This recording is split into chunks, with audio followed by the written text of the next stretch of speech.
Now, in my Path of Power series, I've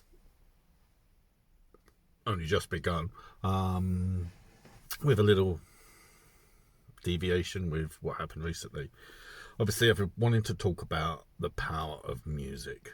And that's mainly because talking about meditation, I've not gone into the specifics about how you meditate because I don't want to get into that as much as anything else. But one of the most useful tools to help you, especially when you're beginning, is music. I'd say off the bat, the, the best type of music to use is probably calming, sort of going back to the 90s, early 2000s. You had that trend of the new age sort of paganism, CDs with dolphin sounds, or even Gregorian chanting, or other calming music, which are very good to help you, especially when you're starting to meditate for the first time, to achieve the mental state of being that you want to tune into, to open yourself up, to close yourself down, and to cleanse. And I can't recommend choosing some music to be something that will help you. It's a wise move to do. It's so evocative. I mean, it's just, even if you're not into sort of discovering your power, music is evocative one way or another. It's why it's such an incredibly powerful influence in our day-to-day lives. But focusing on the meditation, let's say calm music is probably the best, but I wouldn't say it's essential. I mean, obviously, if you're in a circle and you're having to listen to someone guide you into your meditative state, then having, what should we say, a bit of a busy song probably isn't ideal, because you don't want the voice that is guiding you sort of into and through your meditation to be struggling against the song. But if you're solo meditating, or you're more experienced, I think it's probably comes down to whatever song you actually want to use, if you want to use music at all. But let's say calming music, often with sounds of nature or just simple sort of tunes, are designed to help you focus on your breathing, which again, if you perform music, if you sing, it's one of those things that is essential. I mean, it's essential to life, breathing, because it's the sign of being alive. But obviously, to project your voice, to be able to sing well. I mean, I don't sing well. I have a terrible voice for singing. But again, it's all about the control of your breathing, which when you're going into meditation, you want to be able to control. And calming music is a gift. It is the thing that will help you, will set you on your path as you sort of probably listen to someone guide you into your meditative state. And this is why sort of you have a soft music, sort of you breathe into it, you adopt the rhythm of the music almost. So obviously, if you got, I don't know, playing Slayer, I mean, if you could meditate to Slayer, fair play to you, but obviously the likelihood is, if you're playing something that's got a lot of adrenaline to it, you're not necessarily going to achieve a meditative state unless you got some skill and are used to doing it. So obviously music is an important sort of focus to your meditation and shouldn't be underestimated. I mean, you can find CDs, or probably download, I should use as a term now, designed to help you with meditation. You don't have to get something that's designed for meditation. You can sort of use something that you find, or your group find works for you.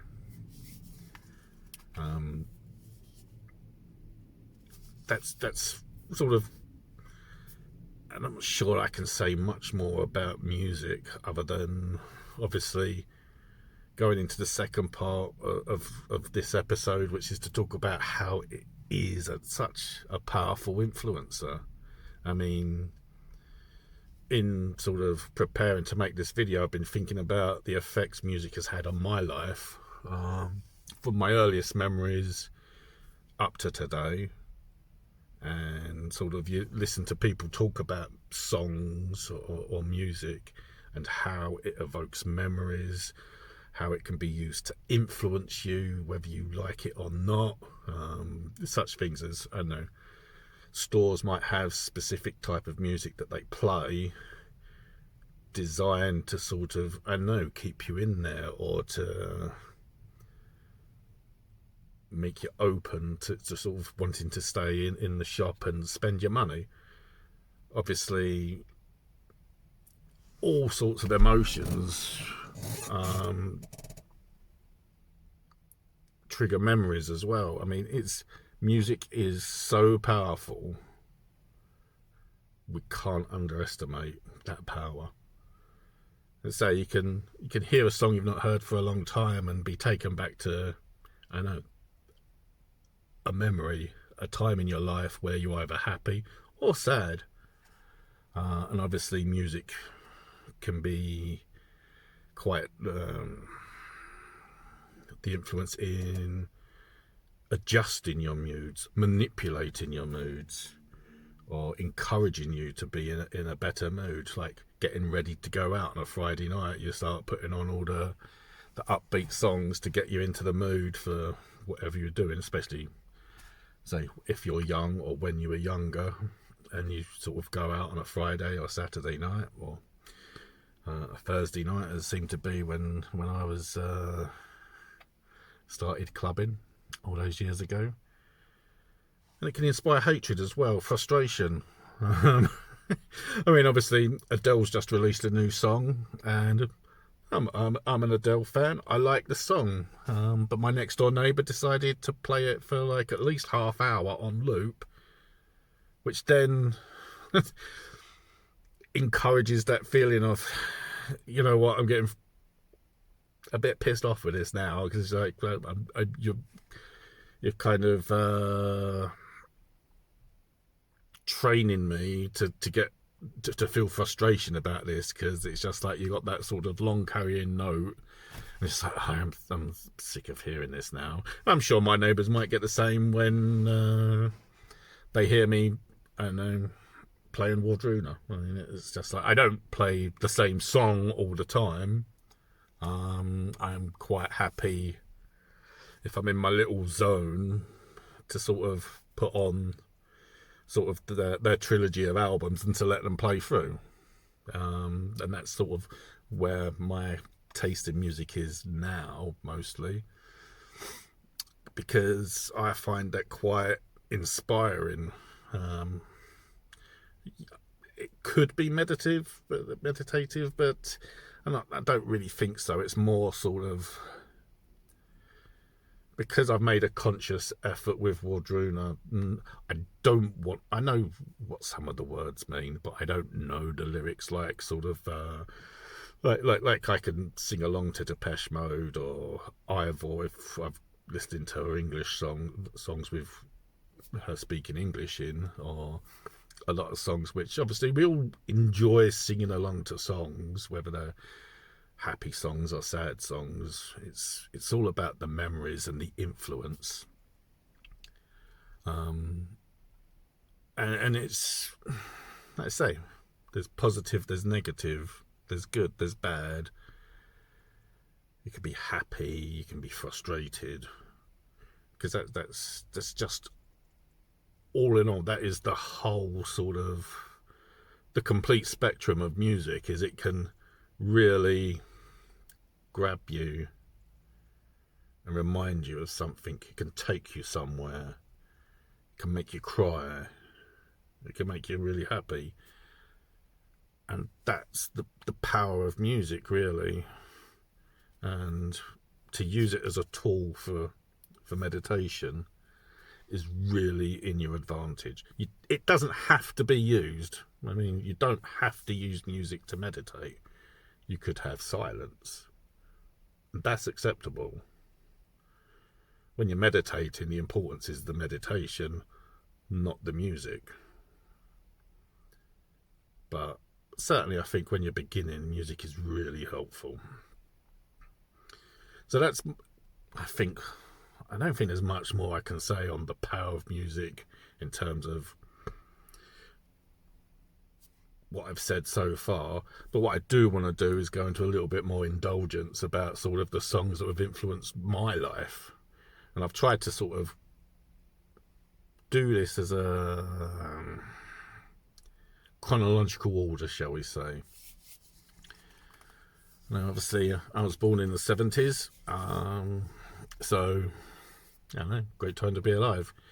And I think really the first song I really, really remember in terms of the music industry, Top of the Pops, and that is Mull of Kintyre by Wings, or Wings with Paul McCartney, or it's Paul McCartney's band. I mean, he was the main man, obviously. And Mull of Kintyre was a massive hit, and I remember we would sing it at school. I mean, that's sort of a different kind of level of hit and style that was around in the world at that time, in society, in the late 70s. And really, that's one of the first songs I really remember in a distinct way, and I still say to this day is one of those songs I absolutely love. It's simple, it's evocative, it's one of those songs you'd listen to and go, well, that should never have been a massive number one, surely. But then it's just sort of, I don't know, Paul McCartney, do what he likes and people love it. So that's sort of like the biggest song I can sort of remember from my early childhood, along with, I remember seeing this, and as a child, it's look at it in a slightly different way to how I might look at it now as an adult. But Babushka by Kate Bush. Now, it's just sort of, as a child, seeing it on my nan's little portable TV in her kitchen, where she would sort of we would spend most of our sort of day-to-day sort of living. It was on sort of like the morning television, as like when it was released. As a child, you don't sort of really think about what controversy there might have been with her outfit, or sort of the nature of the lyrics, because again, as a child, you don't really think about the lyrics, the verses, so much as the chorus. And I think even adults still can focus on choruses more than they do the verses, and don't really get the message of a lot of songs. I mean, I always remember my nan sort of saying how she hated Ian Dury with Rhythm Stick, which obviously as a child, and it was a very popular song, but she was very against it, because it's that sort of, I suppose, fear that comes from having a song where it talks about suggestive violence. I mean, it's not talking about violence in itself, it's more sort of suggestive violence and how people can translate it wrong. I mean, I suppose it's one of those things like how sort of Born in the USA by Bruce Springsteen isn't a sort of rallying the United States of America, like, look at how great we are, in the way that seems to have been taken. It's like you listen to the lyrics of the song and it's just like, yeah, this is America, ain't we great? It'd be sort of like, we don't look after our own. It's not that great. It's like, I believed in the American dream, and now I can't get a job because, you know, I was sent off to Vietnam. Not an anthem yet. You know, say you can look at sort of YouTube videos of the song being performed live, and everyone was sort of like, yeah, America. Going off point there slightly, obviously. So sort of my 70s songs that I really remember: Mulligan Tire and Babushka. And obviously the 80s for me, sort of in what would it be, 85, hitting my teens. I think as a child hitting your teenage years and that, you go into a different level of awareness. And I'll continue this in a second. So the 80s, I mean, you sort of started, again, Top of the Pops was massive, always was so. Seeing things like Duran Duran, Wham, Depeche Mode, but it was sort of, I don't know, the latter part of the 80s that I started to sort of cement my interest in music. And that was, I think, first of all, Michael Jackson with Bad. And this, I mean, it's got one of those memories because it was the first CD I got, which is kind of funny looking back. But then sort of the pivotal song for me of the 80s probably has to be Living on a Prayer, Bon Jovi. That sort of set my course in music, if you like. That set me on my path, and sort of I haven't really looked back since then. I mean, it was a massive influence on my life, and say progression went from sort of like Bon Jovi to Guns N' Roses, the Beatles, Led Zeppelin, Eagles, Doors. And then what's interesting in sort of talking about my musical journey is that sort of it switches from individual songs to albums. I think it's just one of those sort of natural progression from child, youth to adult. So that was sort of like my teenage years was, I don't know, glam metal and rock and roll. Dreams of being in a band and being really bad at it. I sucked. But there we go. And then sort of going into my 20s, and as you develop your music taste, my changes tasted again, sort of like discovered the Sisters of Mercy. Really got into Depeche Mode, The Cure, Jesus and Mary Chain, Pink Floyd. And the other thing as well is an appreciation for musical scores from films, like soundtracks. And that's stayed with me as I've gotten older still. I mean, it's sort of hopefully listed most of my sort of musical journey now with some vague indulgence, moving towards sort of into my 30s and my 40s, which I'm just about clinging on to now. The most recent things is like Kasabian, really like them.